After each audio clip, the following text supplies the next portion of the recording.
નમસ્કાર વિદ્યાર્થી મિત્રો, સ્વાગત છે તમારું સાયન્સ ઇઝ નોલેજ હબમાં.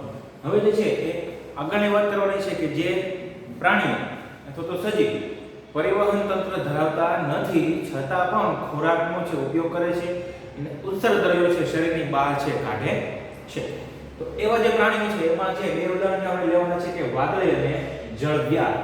તો આ જે બે સજીવ છે એ સજીવમાં પરિવહન તંત્ર આવેલું નથી અથવા તો પરિવહન તંત્ર છે ધરાવતા નથી. પરિવહન તંત્ર એટલે કે આપણે કીધું રુધિરવાહિની છે બરાબર, એક સાથે મળી અને રુધિર વહન માટેનું પરિવહન તંત્ર છે બનાવે છે. તો એવી કોઈ વ્યવસ્થા, રુધિરની કોઈ વ્યવસ્થા છે એમની અંદર આવેલી નથી, છતાં પણ એ ખોરાકનો ઉપયોગ કરે છે, ઉત્સર્ગ દ્રવ્યો શરીરની બહાર કાઢે છે. તો આ જે પ્રાણી છે વાદળી અને જળવ્યાળ, તો એ પાણીમાં વસવાટ છે કરે છે, પાણીની અંદર છે એ વસવાટ કરે છે. ત્યારબાદ તો તે પાણીમાં જ ઓક્સિજન ખોરાક અને પાણીનો શરીરમાં પ્રવેશ કરાવે છે. આપણે અમીબામાં છે જોયું અથવા તો અમીબામાં છે એ જોવામાં આવશે કે એ જે છે ખોટા પગ દ્વારા શરીરની અંદર છે ખોરાકને પ્રવેશ કરાવે. તો એક એક રચના છે એ વાદળી અને જળવ્યાળમાં છે કે જે પાણીમાં ઓક્સિજન ખોરાક અને પાણીનો છે શરીરમાં પ્રવેશ કરાવે છે, ખોરાકનો ઉપયોગ થાય, શક્તિ મુક્ત થાય અને ઉત્સર્ગ દ્રવ્યો છે બહાર નીકળે છે. તો એ ઉત્સર્ગ દ્રવ્યો જે છે એ પાણી દ્વારા જ શરીરમાં જે પાણી પ્રવેશ કરાવેલો છે એ પાણી દ્વારા જ ઉત્સર્ગ દ્રવ્યો અને કાર્બન ડાયોક્સાઇડને શરીરની બહાર કાઢવામાં આવે છે. એટલે એમની અંદર છે કોઈ લોહીની જરૂરિયાત રહેતી નથી, પરિવહન તંત્રની જરૂરિયાત રહેતી નથી, માટે તેમને લોહી જેવા પરિવહન પ્રવાહીની જરૂરિયાત રહેતી નથી. કેમ કે ખોરાક જે છે સીધો પાણીમાંથી શરીરમાં પ્રવેશ કરાવે છે ઓક્સિજન અને પાણી સાથે, બરાબર. એ પાણી દ્વારા જે છે ખોરાકનો ઉપયોગ થઈ શક્તિ મુક્ત થાય, CO2 અને બીજા ઉત્સર્ગ દ્રવ્યો છે એ ફરી વખત પાણી સાથે છે શરીરની બહાર કાઢી નાખવામાં આવે છે, માટે એમને લોહીની જરૂરિયાત ઊભી થતી નથી, બરાબર. આ જે છે પરિવહન તંત્રનો અભાવ હોય એવા પ્રાણીઓમાં છે ઉત્સર્જન. હવે ખાસ જોવાનું છે કે ઉત્સર્જન પ્રાણીઓમાં છે એ ઉત્સર્જન વિશે માહિતી છે મેળવવાની છે.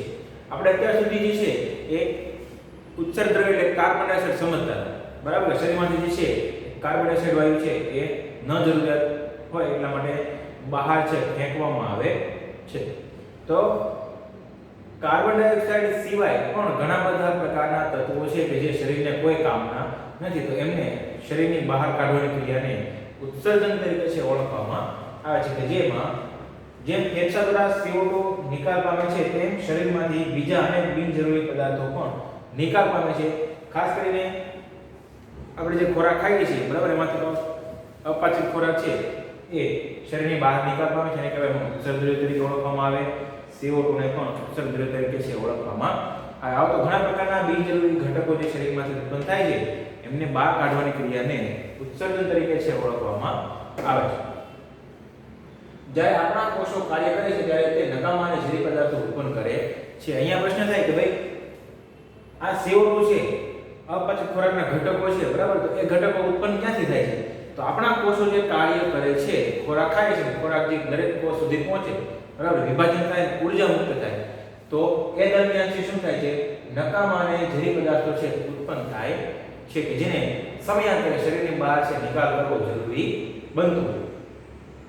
તો અહીંયા છે ઉત્સર્જનની ખાસ વ્યાખ્યા છે યાદ રાખજો કે ભાઈ કોષો દ્વારા જે નકામા અને ઝેરી પદાર્થો ઉત્પન્ન થાય છે તેને શરીરની બહાર કાઢવાની ક્રિયાને ઉત્સર્જન તરીકે છે ઓળખવામાં આવે છે. ફરી વખત કોષો દ્વારા જે નકામા અને ઝેરી પદાર્થો ઉત્પન્ન થાય છે તેમને શરીરની બહાર કાઢવાની ક્રિયાને ઉત્સર્જન તરીકે ઓળખવામાં આવે છે. એક માર્કની વ્યાખ્યામાં પૂછાય ઉત્સર્જન, બરાબર. હવે ઉત્સર્જનમાં છે ભાગ લેતા અંગો છે, બરાબર. આપણું શરીર જે છે એ ઉત્સર્જનમાં જે પણ અંગો છે ભાગ લે છે, બરાબર, તો એ અંગો સાથે મળે અને ઉત્સર્જન તંત્રની રચના કરે છે. ખ્યાલ આવ્યો? હવે આપણે જે ખોરાક ખાઈએ છીએ, બરાબર, અથવા તો આપણે જે પાણી પીએ છીએ, લોહી શુદ્ધ થાય છે એ કિડની, તો કિડનીમાંથી જે મૂત્ર નિર્માણની ક્રિયા થાય છે, બરાબર, તો મૂત્ર નિર્માણની ક્રિયામાં જે પણ અંગો ભાગ લે છે તેમને ઉત્સર્જન તંત્ર તરીકે ઓળખવામાં આવે છે. બીજું, હવે આપણે જે પરસેવો પડે છે ઉનાળામાં કે કોઈ વધારે પડતું કામ થાય, બરાબર, તો એ સમયે છે આપણા શરીરમાં પરસેવો વળે, બરાબર. પરસેવો શું છે? પરસેવો એક પ્રકારનો ઉત્સર્ગ પદાર્થ છે કે જે શરીરની બહાર ફેંકવામાં આવે છે. હવે આપણે કોઈ જે ગરમી થાય, બરાબર, તો પરસેવો જે છે એ વળે છે. પરસેવો શું કામ વળે? પરસેવોમાં છે એ ક્ષાર રહેલો હોય. તો ઘણી વખત છે ઉનાળામાં ખાસ કરીને જો કાળા રંગના કપડાં પહેરેલા હોય, વધારે પ્રમાણમાં પરસેવો વળે છે. એક પરસેવો સુકાય એટલે જે પણ જેટલા ભાગમાં છે પરસેવો વળે એટલા ભાગમાં છે સફેદ કિનારી જોવા મળે છે. સફેદ કિનારી શેની છે? તો સફેદ કિનારી જે છે એ શું છે? પરસેવામાં રહેલો ક્ષાર દર્શાવે છે.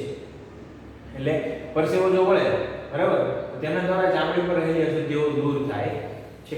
આપણા શરીરમાં જે છે ચામડી પર છે એકદમ નળિયા કે ન દેખાતા એવા સૂક્ષ્મ ઘટકો હોય, બરાબર. એ ઘટકોમાંથી છે એ પરસેવો છે બહાર નીકળે એટલે એમાં જે મેલ કે કચરો અટવાય છે એ ભરાય છે તો એ દૂર થાય છે. અને બીજું પરસેવનું કાર્ય શું છે? તો તે શરીરને ઠંડુ રાખવાનું કાર્ય કરે. ખ્યાલ આવ્યો? એટલે પરસેવો જે છે શરીરને ઠંડુ રાખવાનું કાર્ય કરે.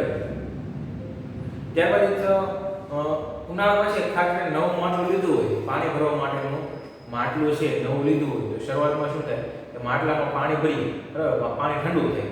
ઠંડુ કેમ થાય? તો અંદર જે પાણી ભરેલું છે, બરાબર, એ પાણી છે એ રીજી અને માટલાની બહારની સપાટી કેવી કરે છે? ઠંડી કરે. એટલા માટે અંદરનું પાણી પણ સાથે કેવું થાય? ઠંડુ જોવા અથવા તો ઠંડા પાણીનો અનુભવ આપણને થતો. એટલે પરસેવો છે આપણા શરીરને કેવું કરે છે? ઠંડુ કરે છે. બીજું આગળના પાઠમાં છે હવે એ જોવાનું છે કે મનુષ્યમાં છે એ ઉત્સર્જન તંત્ર વિશે છે જાણવાનું છે.